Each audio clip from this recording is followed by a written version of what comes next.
अब हमारा next programme है क्वाड्रेटिक इक्वेशन से रिलेटेड। क्वाड्रेटिक इक्वेशन से रिलेटेड मैंने एक प्रोग्राम आपको समझाया था चैप्टर 6 की वीडियोस में, मतलब चैप्टर 6 से रिलेटेड जो भी वीडियोस मैंने अपलोड करी थी उसमें मैंने डिटेल में समझाया था। अगर आपको डिटेल में समझना है तो आप वो वाली वीडियो देख लेना। मैं यहाँ पर सिर्फ आपको की स्टेटमेंट कैसे अप्लाई करनी है सिर्फ वही बताऊंगी, डिटेल में नहीं बताऊंगी। डिटेल में अगर आपको पढ़ना है तो आप चैप्टर 6 से रिलेटेड वीडियोस देख सकते हो। तो इसमें बिल्कुल सेम एज इट इज़ है जो प्रोग्राम था हमारा, बस अब चेक कर लेते हैं। वही हमने सीरियल ABC जो हमारी क्वाड्रेटिक इक्वेशन है उसके जो कोफिशिएंट्स हैं ABC वो रीड करवाए, साथ में हमने एक सीरियल एक इंटीजर वेरिएबल रीड कराया। डू स्टेटमेंट से बाहर निकलने के लिए हम सीरियल वेरिएबल का यूज़ करेंगे। अगर हम इसको 0 इनपुट दे दें तो हम डू लूप से बाहर हो जाएंगे। फिर वही हमने डिस्क्रिमिनेंट कैलकुलेट किया। अब यहाँ पर केस स्टेटमेंट यूज़ करने के लिए हमें कुछ कोड चाहिए कि कोई कोड हमें मिले जिससे हमें पता चले कि इस केस में अब हमें डिस्क्रिमिनेंट लेस देन 0 के लिए हमें चाहिए एक केस होता है डिस्क्रिमिनेंट एप्सिलॉन, मतलब डिस्क्रिमिनेंट का जो मोड है वो एप्सिलॉन से छोटा हो, उसके लिए हमें केस चाहिए। और जो डिस्क्रिमिनेंट पॉजिटिव है तो उसके लिए हमें कोई केस चाहिए। तो देखो वो केस हमने यहाँ डिस्क्रिमिनेंट कोड की हेल्प से, जो कि हमारा एक इंटीजर वेरिएबल है, उसमें हमने असाइन करनी है 3 कोड्स 1, 2 एंड 3। अगर डिस्क्रिमिनेंट हमारा लेस देन 0 है तो डिस्क्रिमिनेंट कोड 1, और डिस्क्रिमिनेंट का एब्सोल्यूट हमारा एप्सिलॉन से छोटा है या इक्वल है तो हमारा डिस्क्रिमिनेंट कोड में 2 असाइन हो जाएगा, अदरवाइज 3 असाइन हो जाएगा। एक ही केस बचा अदरवाइज में तो ग्रेटर देन 0। अब हमें इसी डिस्क्रिमिनेंट कोड का आगे सेलेक्ट केस स्टेटमेंट में यूज़ करना है। देखो अभी हमने केस स्टेटमेंट अप्लाई करी, ये डिस्क्रिमिनेंट कोड में अगर 1 आएगा तो वही वाली एग्जीक्यूट हो जाएंगी स्टेटमेंट्स जो डिस्क्रिमिनेंट लेस देन 0 के लिए मैंने आपको 6 चैप्टर के प्रोग्राम में बताई थी। सिर्फ एक स्टेटमेंट में डिफरेंस है। जो 6 चैप्टर में मैंने आपको प्रोग्राम समझाया था उसमें रियल पार्ट इमेजिनरी पार्ट ऐसे हमने प्रिंट करवाए थे, लेकिन यहाँ पर रियल पार्ट प्लस आयोटा फिर इमेजिनरी पार्ट, फिर second root real part plus iota plus imaginary part. देखो प्लस आयोटा हमें एग्जैक्ट प्रिंट कराना है तो प्लस आई को हम डबल कोट्स में लिख देंगे, रियल पार्ट लिख के फिर प्लस आई को हम डबल कोट्स में लिखेंगे, फिर हमारा इमेजिनरी पार्ट हो जाएगा। तो इससे क्या होगा, रियल पार्ट लिख के जैसे रियल पार्ट 3 है फिर plus iota as it is print होगा, फिर जो भी हमारा इमेजिनरी पार्ट होगा सपोज 5 है एज इट इज़। अगर आप चाहते हो कि आयोटा हमारा लास्ट में प्रिंट हो, मीन्स ऐसे हो 3 + 5 आयोटा, आप ऐसे भी कर सकते हो। 3 लिखो फिर प्लस को डबल कोट्स में असाइन करो, फिर एक्स इमेजिनरी फिर आयोटा को डबल कोट्स में असाइन कर दो, तो वो आपका ऐसे प्रिंट हो जाएगा। प्रिंट आपके हाथ में है, आपको किस तरीके से करना है, ठीक है। केस 2 क्या डिफाइन कर रहा है, अगर हमारा डिस्क्रिमिनेंट का एब्सोल्यूट एप्सिलॉन जो कि एक नेम्ड कांस्टेंट है उससे लेस या इक्वल है तो हमारे पास इसके कॉरस्पॉन्डिंग जो स्टेटमेंट्स है एग्जीक्यूट हो जाएंगी, ठीक है। फिर नेक्स्ट थर्ड केस किस लिए है, जब हमारा डिस्क्रिमिनेंट ग्रेटर देन 0 हो जाएगा तो उसके कॉरस्पॉन्डिंग ये स्टेटमेंट एग्जीक्यूट हो जाएंगी, रियल रूट्स आएंगे। फिर हमने एंड सेलेक्ट किया क्योंकि डू लूप के अंदर ही हम केस स्टेटमेंट का यूज़ कर रहे हैं, तो फिर सबसे पहले केस स्टेटमेंट एंड होगी फिर एंड डू होगा, ठीक है, फिर एंड ऑफ प्रोसेसिंग। और जो हमने इफ़ का यूज़ किया था ना कोड देने के लिए, वो भी हमने डू लूप के अंदर ही यूज़ किया था, तो इफ़ का एंड हम कर चुके हैं यहाँ पर, ठीक है।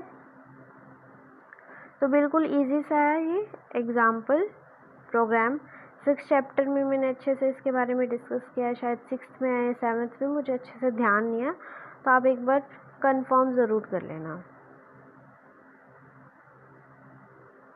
तो अब हमारा नेक्स्ट एंड लास्ट प्रोग्राम है इनकम टैक्स का।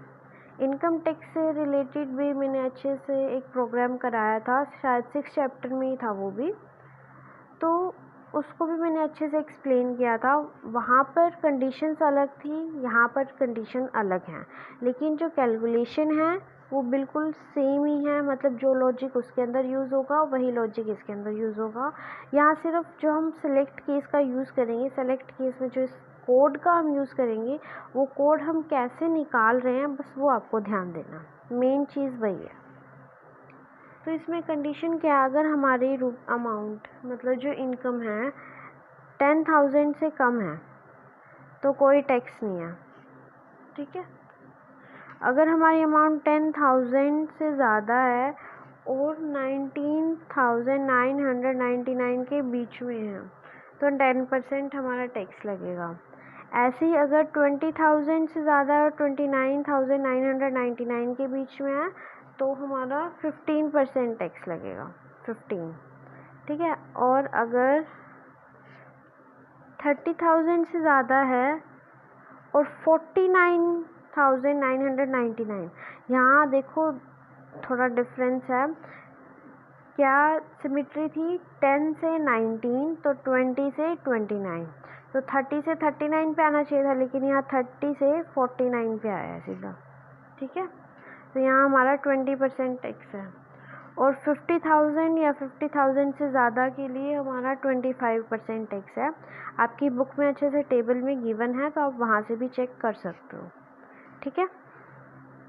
तो इस प्रोग्राम में हम की स्टेटमेंट का यूज़ कैसे कर रहे हैं, तो की स्टेटमेंट के लिए हमें कोड चाहिए, ये आपको स्टार्टिंग का प्रोग्राम आपको पता ही है। तो की स्टेटमेंट के लिए हमें कोड चाहिए, कोड हम इनकम की हेल्प से ले रहे हैं, ध्यान दो, इनकम की हेल्प से। अगर हमारी इनकम 10,000 से कम है, मीन्स 9,000 टाइप लगा लो, ठीक है, तो उसको हम 10,000 से डिवाइड कर दें तो उसके लिए हमारे पास कोड क्या हो जाएगा, 0, ठीक है। अगर 10,000 या फिर 19,000 के बीच में है, उसको हम 10,000 से डिवाइड कर रहे हैं और स्लैब कोड हमारा एक इंटीजर वेरिएबल है, तो कोड हमारा 1 आएगा, क्योंकि फ्रैक्शनल पार्ट तो वो ट्रंकेट कर देता है। ट्रंकेट का मीन्स है वो कट कर देता है, ठीक है। अब हमारे पास थर्ड ऑप्शन क्या था कि हमारे पास जो इनकम है 20,000 से 29,000 के बीच में है, तो 10,000 से डिवाइड करेंगे तो 2 पॉइंट समथिंग आएगा और फ्रैक्शनल पार्ट ट्रंकेट हो जाएगा तो 2 स्लैब कोड में। अगर 30,000 या फिर 49,999 के बीच में है तो हमारे पास 2 टाइप के कोड आएंगे, 3 और 4। अगर 30 से लेके 39 के बीच में है तो 3 कोड, और 39 से 49 के बीच में है तो 4 कोड। तो इसका थोड़ा सा ध्यान रखना, ठीक है। जो हमारे पास फोर्थ कंडीशन है उसमें 3 कोड, मीन्स 3 भी आ सकता है और 4 भी आ सकता है। 50,000 से अगर ज़्यादा है तो उसके लिए हम 5 ले लेते हैं कोड, सिंपल 5 या फिर 5 से ज़्यादा, उसके लिए हम ऐसे 5 और एक कोलन यूज़ करेंगे, ठीक है। तो देखो सेलेक्ट केस में जो हमने केस एक्सप्रेशन लिखा था वो स्लैब कोड के अकॉर्डिंग है। जो स्लैब कोड की वैल्यू आएगी, स्लैब कोड की वैल्यू किसके ऊपर डिपेंड करती है, इनकम के ऊपर, ठीक है। तो अगर हमारा कोड 0 है तो मतलब कोई टैक्स नहीं है, 1 है तो हमारे पास टैक्स 0.1 है, ये रेट है, टैक्स रेट, ठीक है। तो अब जो हमारे पास टैक्स लगने के बाद, टैक्स रेट अप्लाई होने के बाद पूरी इनकम में कितना टैक्स लगेगा वो टैक्स है हमारा, ठीक है।